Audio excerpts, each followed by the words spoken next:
Hello, പുതിയൊരു വീഡിയോയിലേക്ക് എല്ലാവർക്കും സ്വാഗതം. പിന്നെ നമ്മൾ ഉണ്ടാക്കാൻ പോകുന്ന അടിപൊളി ഒരു ചപ്പാത്തിക്ക് പറ്റിയ കറിയാട്ടോ. പെട്ടെന്ന് തയ്യാറാക്കിയെടുക്കാം. നല്ല ടേസ്റ്റാണ്. ചപ്പാത്തി, പൊറോട്ട, അപ്പം, പുട്ട് എന്തിൻ്റെ കൂടെ വേണമെങ്കിലും കഴിക്കാം. പനീർ മട്ടർ കറിയാട്ടോ. അടിപൊളി മട്ടർ പനീർ കറി വെക്കാം. നല്ല ടേസ്റ്റാട്ടോ. ഒരു പ്രാവശ്യം നമ്മളിങ്ങനെ ഉണ്ടാക്കിയിട്ടുണ്ട്. പിന്നെ സ്ഥിരമായിട്ട് ഇങ്ങനെ ഉണ്ടാക്കുകയും ചെയ്യുവേ. അപ്പം എങ്ങനെ ഉണ്ടാക്കുന്നത് നോക്കിയാലോ. അപ്പോൾ ദാണ്ട ഞാൻ പനീർ ഇതുപോലെ എടുത്തു വെച്ചിട്ടുണ്ട്. ഇതൊന്ന് നമുക്ക് കട്ട് ചെയ്ത് വറുത്തെടുക്കണം.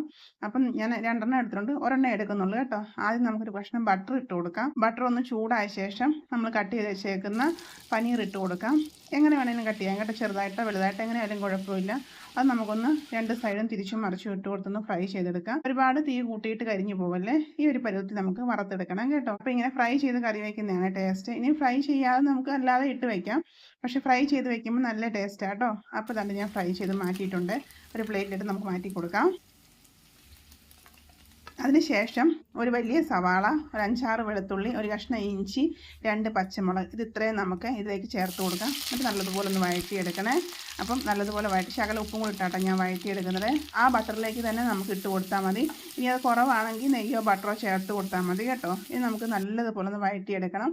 വഴറ്റിയെടുത്ത ശേഷം നമുക്ക് അരച്ചെടുക്കാനുള്ളതാണ്. അപ്പോൾ ഞാൻ നല്ലതുപോലെ ഇളക്കി കൊടുക്കുന്നുണ്ട്. അപ്പം നല്ലതുപോലെ ഒന്ന് വഴറ്റിയെടുക്കാം. ഒന്ന് വഴണ്ട് വരാൻ വേണ്ടി പെട്ടെന്ന് വഴണ്ട് വരാൻ വേണ്ടി നമുക്ക് അടച്ച് വെച്ച് കൊടുക്കാമേ.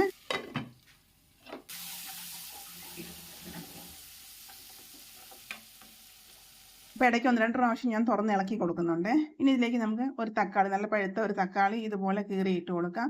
ഇത് നമുക്ക് വീണ്ടും വഴറ്റി കൊടുക്കാം. തക്കാളി ഒന്ന് ഉടഞ്ഞു വരട്ടെ. അതിനുശേഷം നമ്മൾ അതിലേക്ക് ചേർത്ത് കൊടുക്കുന്നത് അണ്ടിപ്പരിപ്പാണ്.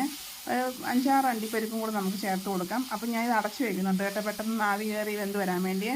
അതുപോലെ നമ്മുടെ കയ്യിൽ എത്ര അണ്ടിപ്പരിപ്പുണ്ടോ അതനുസരിച്ച് ചേർത്ത് കൊടുക്കാം. അണ്ടിപ്പരിപ്പും ഒരു പിടി മല്ലിയിലയും കൂടെ ചേർത്ത് കൊടുത്ത ശേഷം നമുക്ക് വീണ്ടും ഒന്ന് അടച്ചു വെച്ച് കൊടുക്കാം. അപ്പം ഇത്തിരി കുറവായാലും കുഴപ്പമില്ല കേട്ടോ. അപ്പോൾ ഒരു പിടി മല്ലിയിലയും ഒരു 10-12 അണ്ടിപ്പരിപ്പും കൂടെ ഞാൻ ഇട്ട് കൊടുത്തു കേട്ടോ. നമുക്ക് വീണ്ടും ഒന്ന് വഴറ്റി കൊടുക്കാം. ഒന്ന് ആവി കയറിയാൽ മതിയേ. അതിന് ശേഷം ഇത് നല്ലതുപോലെ തണുത്തിട്ട് നമുക്കൊന്ന് അരച്ചെടുക്കണേ.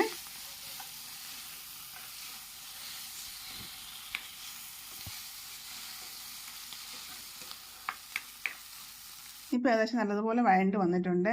വഴണ്ട് വന്ന ശേഷം നമുക്കിതൊന്ന് എടുത്ത് മാറ്റാം. മാറ്റിയ ശേഷം ചൂടാറിയ ശേഷം വേണം കേട്ടോ മിക്സിയിൽ അരച്ചെടുക്കാൻ.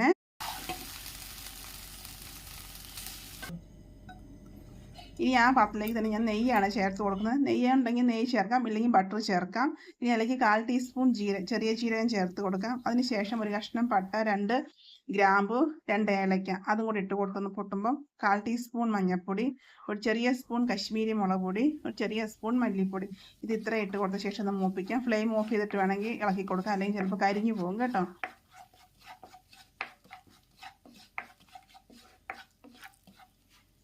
ഇത് നല്ലതുപോലെ ഒന്ന് മൂപ്പിച്ച ശേഷം നമുക്കിതിലേക്ക് ചേർത്ത് നമ്മൾ മിക്സിയിൽ അരച്ച് വെച്ച കൂട്ടുണ്ടല്ലോ, അത് നമുക്കിതിലേക്ക് ഒഴിച്ചു കൊടുക്കാം.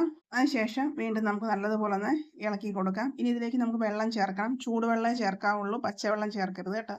നല്ലതുപോലെ ഇളക്കി കൊടുത്ത ശേഷം നമുക്ക് ചൂടുവെള്ളം തന്നെ ചേർത്ത് കൊടുക്കണേ. ഇപ്പം ഞാൻ ഇതിലേക്ക് ഉപ്പ് ചേർത്ത് കൊടുക്കുന്നുണ്ട്. ഉപ്പ് നമ്മുടെ ടേസ്റ്റ് അനുസരിച്ച് ചേർത്ത് കൊടുക്കാം. വീണ്ടും നല്ലതുപോലെ ഒന്ന് ഇളക്കി കൊടുക്കണേ. ഇത് നല്ലതുപോലെ ഇളക്കി കൊടുത്ത ശേഷം നമ്മളിതിലേക്ക് ഇനി ഫ്രോസൺ ഗ്രീൻ പീസാണ് ചേർത്ത് കൊടുക്കുന്നത്. ഇത് പച്ചയായതുകൊണ്ട് നമുക്ക് കുതിർത്തൊന്നും വെക്കേണ്ട.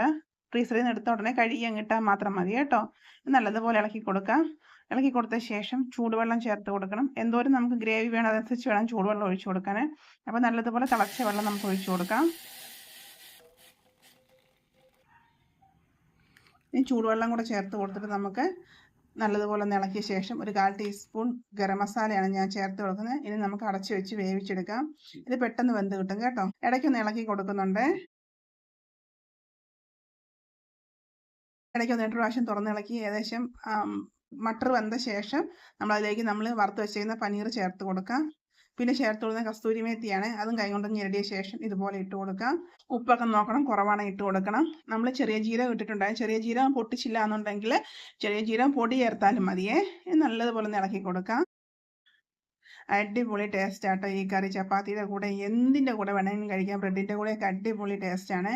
ഇനി ഒരു പിടി മല്ലിയിലയും കൂടെ നമുക്ക് ഇതുപോലെ ചെറുതായിട്ട് അരിഞ്ഞിട്ട് കൊടുക്കാം. അപ്പോൾ അത് അടിപൊളിയായിട്ട് നമ്മുടെ മട്ടർ പനീർ കറി റെഡി ആയിട്ടുണ്ട് കേട്ടോ. ഒരു പ്രാവശ്യം ഇങ്ങനെ ഉണ്ടാക്കി നോക്കണേ. നല്ല ടേസ്റ്റ് ആട്ടോ. എന്തിൻ്റെ കൂടെ വേണമെങ്കിലും കഴിക്കാം. നല്ല ടേസ്റ്റാണ്.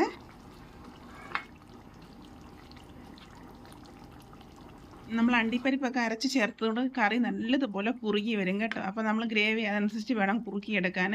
ഒരുപാട് കുറുകി കഴിഞ്ഞിട്ടുണ്ടെങ്കിൽ നല്ലതുപോലെ അങ്ങ് കുറുകി പോവേ. അപ്പോൾ അതനുസരിച്ച് നോക്കി വേണം കേട്ടോ ചെയ്തെടുക്കാൻ. ചപ്പാത്തിക്ക് അടുത്ത് കുറുകിയിരുന്നാലും ടേസ്റ്റാണ്. ഞാൻ ചപ്പാത്തിയുടെ കൂടെ ആട്ടോ എടുത്തേക്കുന്നത്. ചപ്പാത്തിയും മട്ടർ പനീറും അടിപൊളി ടേസ്റ്റാട്ടോ. അപ്പോൾ ഒരു പ്രാവശ്യം ഇങ്ങനെ ഉണ്ടാക്കി നോക്കണേ. വീഡിയോ ഇഷ്ടപ്പെട്ടാൽ ലൈക്ക് ചെയ്യാൻ മറക്കരുത്, കമൻറ്റ്സ് ചെയ്യാൻ മറക്കരുത്. അതുപോലെ ഈ വീഡിയോ നിങ്ങൾക്ക് ഇഷ്ടപ്പെട്ടാൽ നിങ്ങളുടെ ഫ്രണ്ട്സിനൊക്കെ ഷെയർ ചെയ്ത് കൊടുക്കണം കേട്ടോ. അതുപോലെ തന്നെ ഇനി ഇതുപോലെ കയ്യിൽ കിട്ടുമ്പോൾ ഒന്ന് ഉണ്ടാക്കി നോക്കണേ. തീർച്ചയായിട്ടും ഇഷ്ടപ്പെടും കേട്ടോ. അപ്പോൾ ഓക്കെ, ബൈ. Thank you.